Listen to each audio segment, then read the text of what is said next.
Is that your colon? Is that the inside of your colon? What are you looking at? I think your hand was over the lens, so it was just like dark skin. Mm. Dark folds of creases of skin. Yeah, well, I put it in my colon, so. That makes sense. I always assume everything's just out of your colon.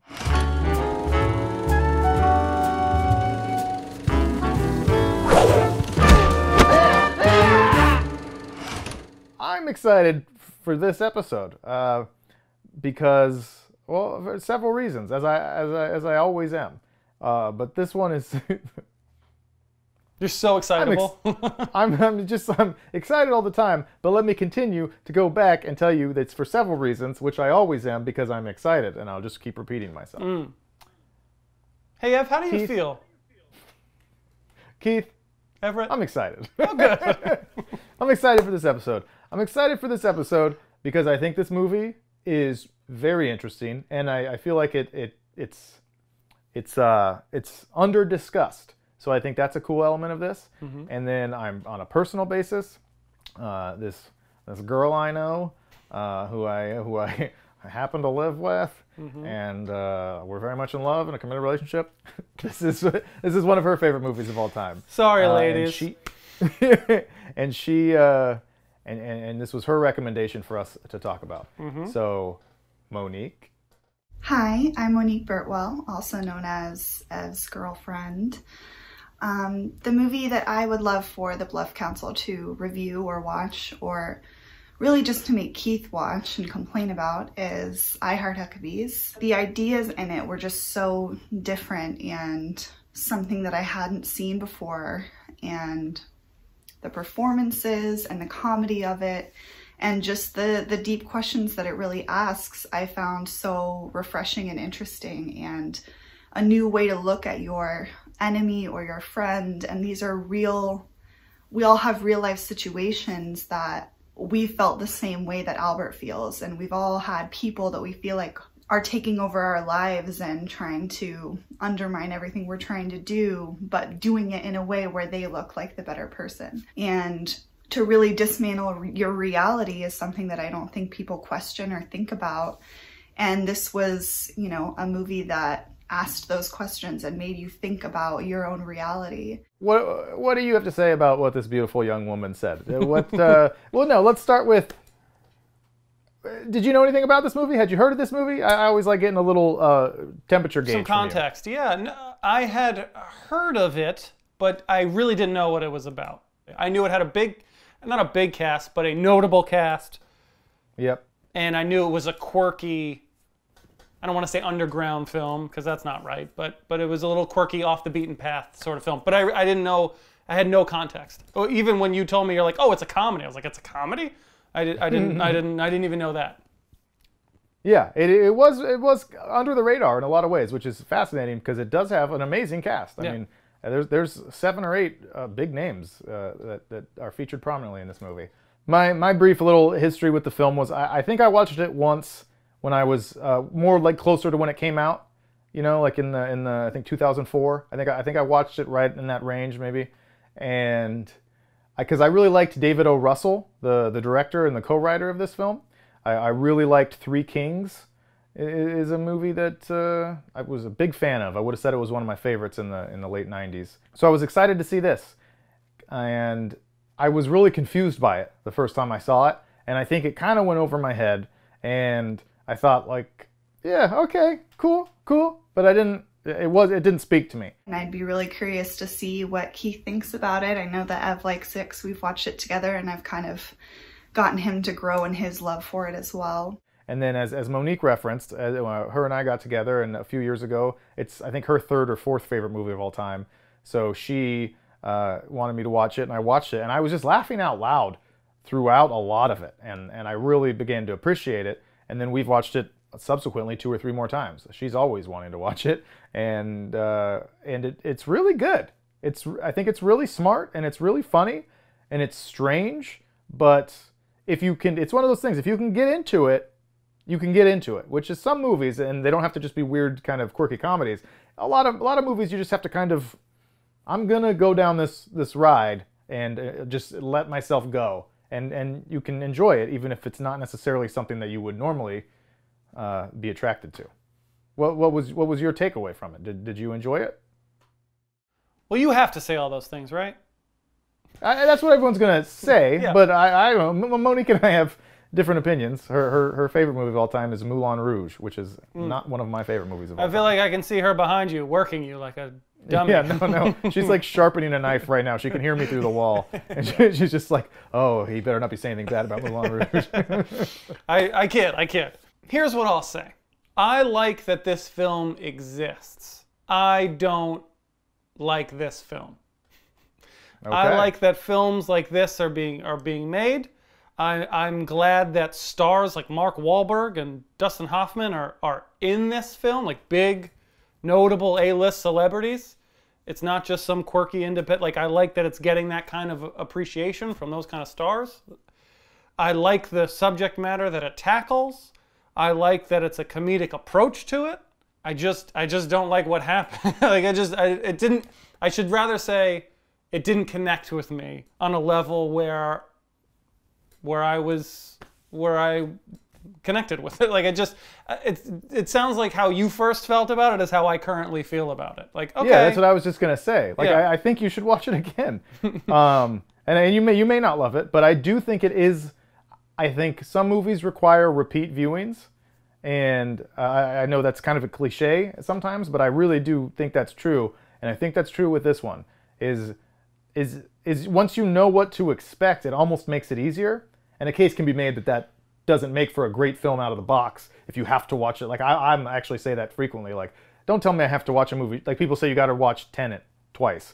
And I'm like, well, I shouldn't have to watch it twice. Like, if it's a good movie, I should think it's a good movie. Yeah, so I get a little hesitance to that part. But this one, I do think, if you watch it again, give it 3 months or 6 months or something, just put it on.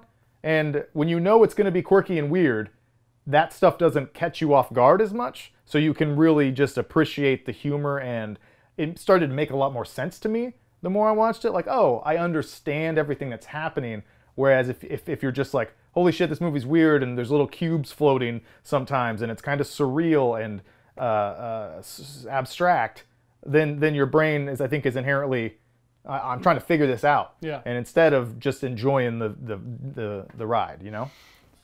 Yeah, maybe. I mean, we'll see. We'll see how it goes. Did you think it was funny? Did you enjoy it?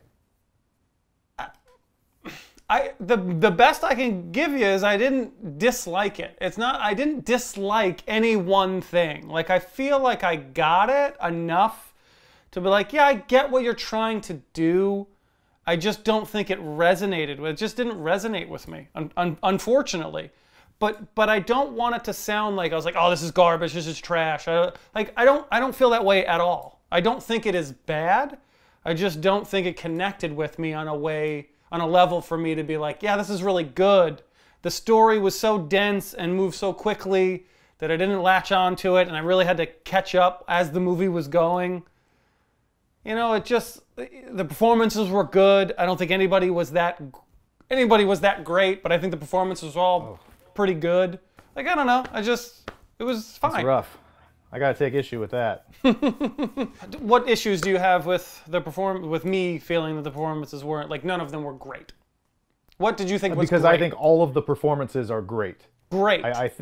Great.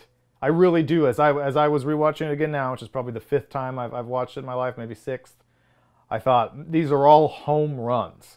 Like, all of these people are doing fantastic work. Most noteworthy of all, and most, I think, universally agreed upon of all, is Mark Wahlberg. This is Mark Wahlberg's finest performance. Do you have a car? A bike. Sometimes I take the bus.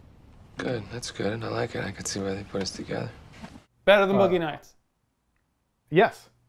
I think You're nuts. Boogie Nights and this film and the 2 other films he's done with David O. Russell, The Fighter and Three Kings, so I think he just needs to make David O. Russell movies from now on, because he actually is funny and interesting. I don't know how you could walk away from this not thinking like, holy shit, Mark Wahlberg crushed this and nailed it to the wall. Like, it's hilarious.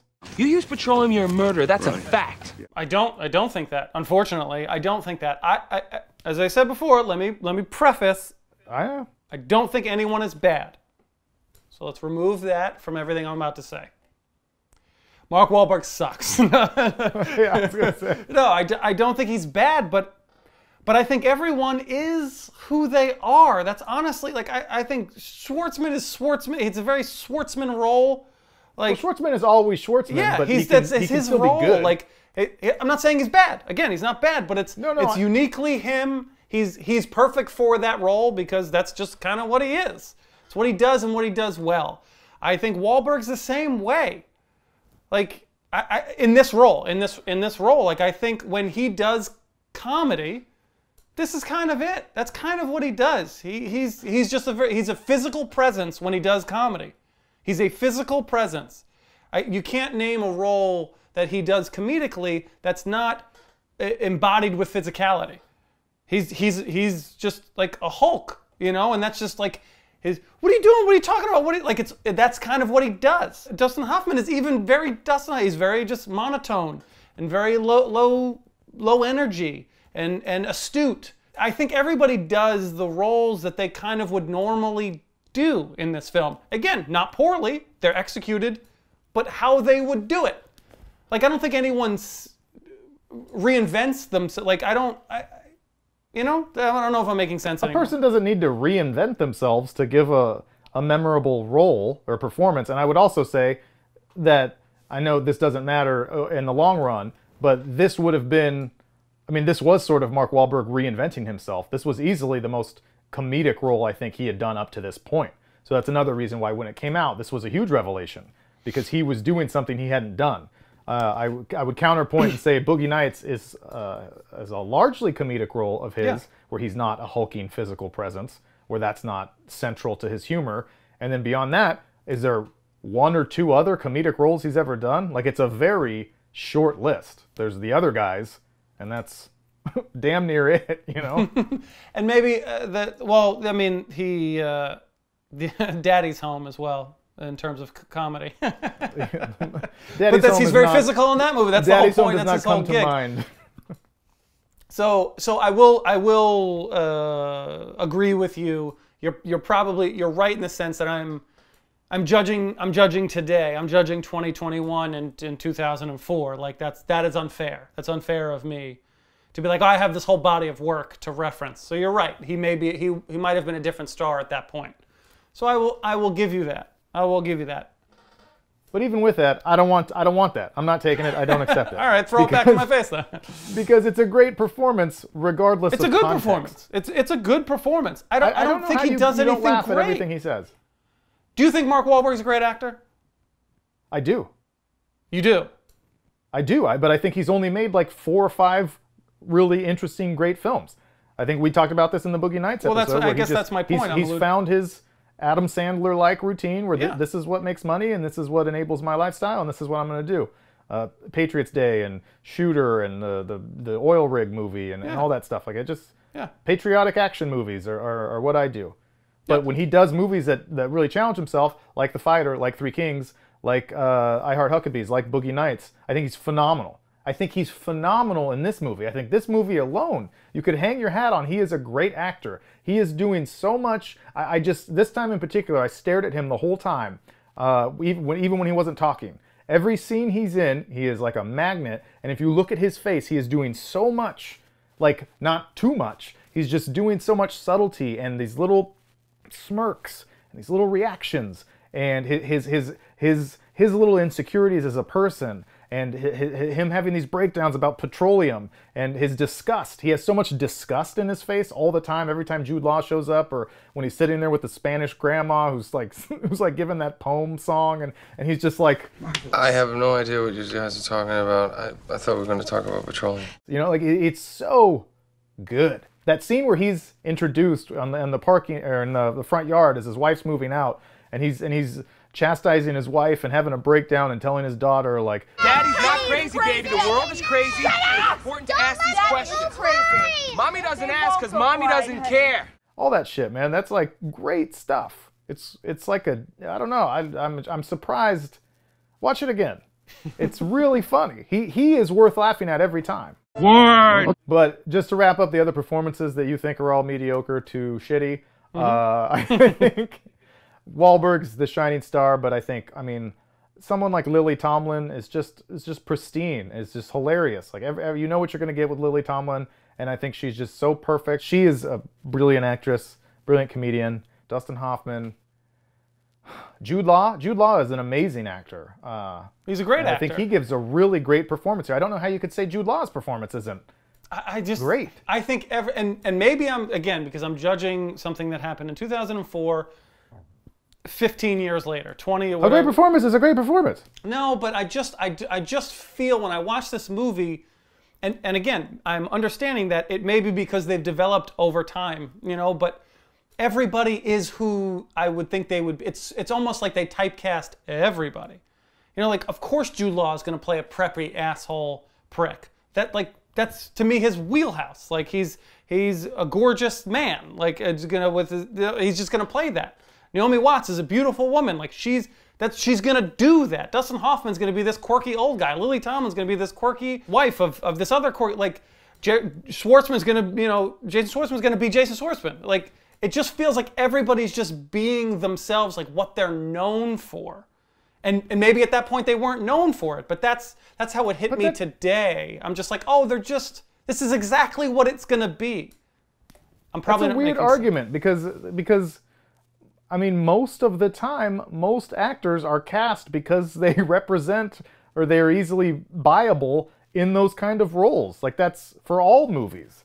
Again, I'll continue to say it because it gets lost within me being critical. I don't think it's bad. I know, but I'm saying that particular complaint. I'm just not where you're impressed. Like, I'm just used to seeing them. They're predictable. Yeah, it just doesn't impress me.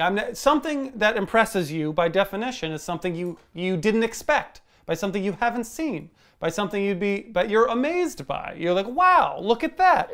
But impressiveness has nothing to do with if you've seen it before or not. Impressiveness is if it's good or not. I disagree. I disagree about being impressed. I just feel like these are blanket statements that sort of pigeonhole, like by this logic, unless an actor is trying something so different every time he's in a movie or she's in a movie, that's just inherently not going to be as good of a role if they've played kind of a similar character at some point in the past. Like that doesn't read for me. That doesn't resonate to me. But someone like Jude Law in this film, just because he's kind of a pretty boy douchebag, and he's played pretty boy douchebags in other films, there's still a lot of power in the emotion and the emotional range. And Jude Law is so good. I love when he's telling the first time he tells that tuna fish sandwich story about Shania, and he's doing all those. I mean, he's like, it's not just that he's a great douchebag. He might be the best douchebag ever in that scene where he's like pausing and like. Shania hates mayo, all right? And she can't eat chicken salad. That's no joke, right? We gave it to her once. She threw up in the limo. The lady hates chicken salad. And she hates chicken salad. Like, he's really hitting every note perfectly. And at the end of the film, he has a mental breakdown. He's, like, sobbing. And that's also very believable. Yeah, just because he's played a similar character in past films shouldn't take away from that amazing performance. That's my point. But we disagree. Yeah, he does a good job. At no point does he do a bad job doing those things that you're saying. Again, the thing I will admit I can be wrong at is I'm judging 2004 in 2021. So I have a whole body of work. In 2004, I may have viewed their performance as completely different because I don't have the other base of knowledge that I have today. Okay. Everybody should have one talent. What's yours? Like, as I said, I think the performances are all phenomenal, but I think the script is also really amazing. And you had referenced being happy that movies like this exist, which I also feel that way because it is so original and so strange, but so original. Like, this is the kind of script I know I could never write because I could never even think of anything like this because it's so complex and it's just so surreal and unique, and it's just not how my brain works. So were you able to appreciate some of that aspect of things, the philosophical aspect of things? Did you take anything away from that? Maybe not take anything away, but I definitely appreciate it. As I said before, I'm glad that it exists because I'm super intrigued by the questions that this film raises. Maybe I should just quit. I mean, what's the point of life anyway? Like that, I was totally on board with getting involved in that space. I thought it was super clever to have like private detectives to figure out an existential crisis, like to solve. That's brilliant. Like that's a brilliant piece to a script, and I can imagine that's where the genesis of the script came from. I feel like someone might just like, that's a great idea for a movie. You know, like sleuths, private detectives, figuring out existential crisis for people, and someone's going to solve my coincidence. Like that's really funny, and that's really clever, and really intriguing. So yeah, I love that idea. But again, just for me, the execution, again, not bad. It just didn't. It moved very quick. I couldn't catch up with the film a lot. Like I felt like I was really behind. And then I would catch up a little bit, and then I'd feel like, oh, I'm piecing this together. I see where we're going with this. And then it would leave me again. And then I'd be like, I don't really, what is happening here? Like, and I'm spending too much time trying to figure out what's going on rather than enjoying what's going on. That's why a lot of the comedy doesn't hit for me, just because I'm missing it. I'm missing it. It's almost like I feel like I'm reading subtitles. Like I'm spending so much time reading the words, and I'm missing the shots. I'm missing the context. I'm missing a lot of all the things that people may find. So I totally get why you say watch it again, but nothing about it made me want to watch it again. Like I feel like I got enough of it to be like, okay, I get what's happening.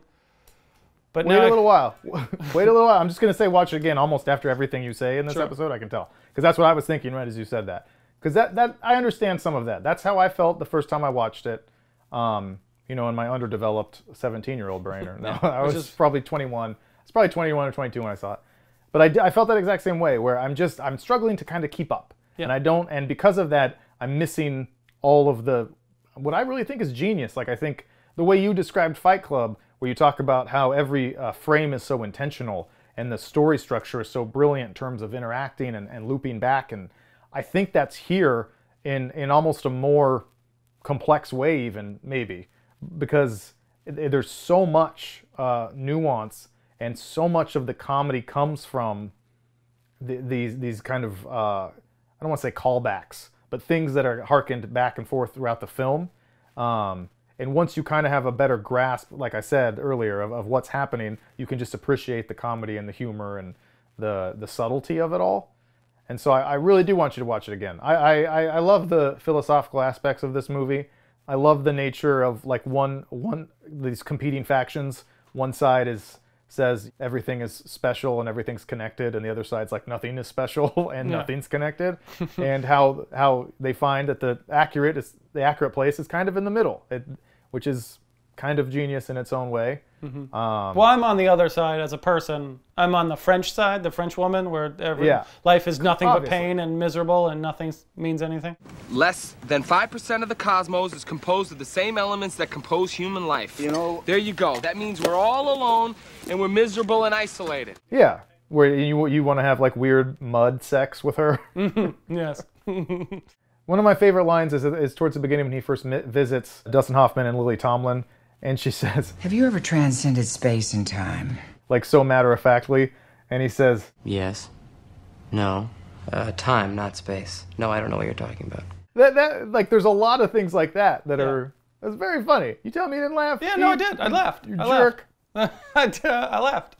I love the blanket scene too. The way that he explains it is so great. Humankind is connected and the universe is connected. These are not just coincidences. The world is connected intrinsically. I love, and I know Monique loves, as she mentions in her video, the whole blanket analogy, like in terms of like not even a humorous aspect, but just from a philosophical aspect, that we are all one, that we are all connected. And this is a war. And this is a museum, and this is a disease, and this is an orgasm, and this is a hamburger.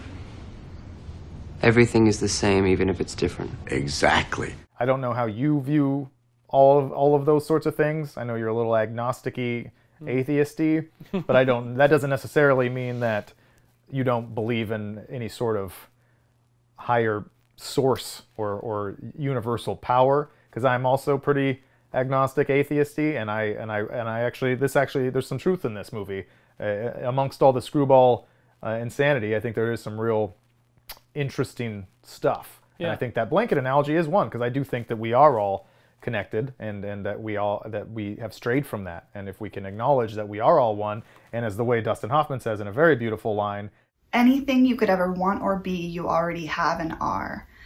And I just felt like that was such a powerful statement. And that is just a beautiful concept. It's, you know, got a little heft to it. Yeah. I don't know. I'm not saying no, I don't, but I don't know. I don't know. Here's what I'll say. I believe there is more, but I don't believe I'm smart enough to know what that is. Sorry to those who have strong beliefs in faith and religion. How could we even begin to think we understand how any of this works? That our small brains can contextualize how matter is formed. Holy crap, here comes Jesus, and he doesn't look too happy. I'm not conceited enough to think I understand how any of that works and why eating pork is related to that. Yeah, but so, yeah. My favorite scene is I think, the dinner scene where they go to that, where Richard T. Jenkins, I think, and Gene Smart are the parents, the African man. They go to his house, and young Jonah Hill and the sister, and everything in that scene makes me just fall down laughing. I'm a firefighter. Oh, God bless you. A hero. I'm not a hero. We'd all be heroes if we quit using petroleum, though. That they're just barely hanging on to this facade of politeness, that it eventually leads to Mark Wahlberg freaking out about petroleum again, and you know, calling him a hypocrite, and him having a little breakdown. God gave us oil. He gave it to us. How can God's gift be bad? Well, I don't know. He gave you a brain, too, and you messed that up pretty damn good. I want you sons of bitches out of my house now. I love one of the funniest lines that makes us laugh like crazy is when he says, Until you can't even remember what happens when you stand in a meadow at dusk. What happens in the meadow at dusk? Nothing. Everything. Nothing. Everything. It's beautiful. It's beautiful. Like, that's really funny, and it's so perfect for that character of Schwartzman's. So it's just a little too heady for you, huh, Keith? I think this one's just a little too heady for you. Yeah, it was. I'm sorry. I'm sure I've disappointed Monique, as I've done so many times before this. She hates you. Yeah. So, I might call her in here and see if she wants to come just yell at you for a minute. Yeah. So, well deserved. I deserve to be yelled at. Yeah, it happened. I watched it. I tried to grasp it as best I could, and then the credits rolled. You know, like that was it. The only thing I can say that I really like, I think the storyline I liked the best was Naomi Watts' storyline, to be honest with you. And what I thought was funny was replacing her with just another Isla Fisher playing just like another bimbo type. Yeah. And I thought that was funny and very accurate. Like it felt like this is what would happen. Like that felt the most grounded part of this film. The moment someone just doesn't look beautiful anymore, or there's like, we'll just find another young, beautiful woman, and then you'll get to be the voice. Like we'll still keep you, but you'll be the voice. And then like we'll just get this other hot person. Like it's so vapid of a job. It's so, you're just being so used, which made me chuckle, and I enjoyed a little bit of. I love how over-sexualized like those Huckabees commercials are. Like so unnecessarily sexualized. Like in the first time when she sees Naomi Watts in the little bikini, like shooting, she just does one take where she just like opens her leg, like just totally for no reason. She's just saying like big sale tomorrow, and her legs just spread, and you're like, what kind of fucked up Walmart is this? Naomi Watts does a great job. She's very funny. That commercial, I thought this part Keith will like, when she's just like dragging the t-shirts around. That was the funny. You're right. That was one of the funniest parts of the film. You're right. When she just like lay down. Yeah. Face down. Yeah, that was really funny. That was really funny. Yeah, that was bad. Yeah. I liked more the part where everything was sad. Like that was more funny to me. Yeah. Because in the beginning I feel like it was more the Dustin Hoffman, like everything's connected and more happy. And then I feel like you switches gears a little bit in the second half of the film to show the other side of things. And I thought that part was more funny, personally. Yeah, I think from just a directorial standpoint, just kind of in closing on David O. Russell, I think what works for this movie also doesn't work for a lot of people on a first watch, including, I think, the two of us. Is that it's like I mentioned, it's intentionally frantic because that helps build the stress and kind of even subconsciously in the viewer. You can see why Jason Schwartzman is so strung out all the time and is so nervous and fidgety, because it's always the sharp dialogue just never stops. It's just he turns around and somebody else is like, we gotta get, you know what I mean? I thought that was really good. I thought it was confusing. Monique. Monique. You're gonna get her in here to yell at me? I'm gonna see if she'll come in here. She knows Monique. I'm in here. She won't come in. You stay right there. You stay right there. Oh, mic'd up. Breaking stuff. This guy's a moron, for one. Two, this is what I need in my life, to be yelled at more. Because I don't get enough of that from everyone I've ever met, or I'm even done, but myself. I wanted to see if you wanted to come in and say anything. No one hates me more than me. If you've ever met me, you know that. Keith didn't like the but movie, now, so the episode's I'm gonna have terrible. Ev's future wife come in here. So I'm just like, I'm and going to see if berate Monique me wants to come yell at you real quick. for my horrible taste in movies. But just pop in there, Something 'cause that you're Everett alive. does You look beautiful. every day. Should I kill myself? There she is. Okay, tell me why you're wrong. Oh, no. I'm not wrong. I'm just a moron. The what I have. I thought you might not have been smart enough for this. And you were right. Wow. Trust your gut.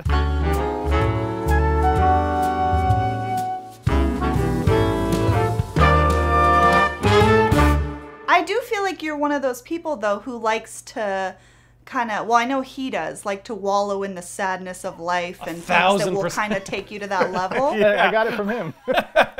yeah, I ruined his life in so many ways. So I kind of thought you would connect to it on the level of, you know, the world doesn't ask themselves these questions. Don't you have a Brad Stan in your life that, how am I not myself? How am I not myself? You know? And just repeat. He's over here saying it's him. It's me. It's him. Yeah, he is my Brad. Huckabees. Wow.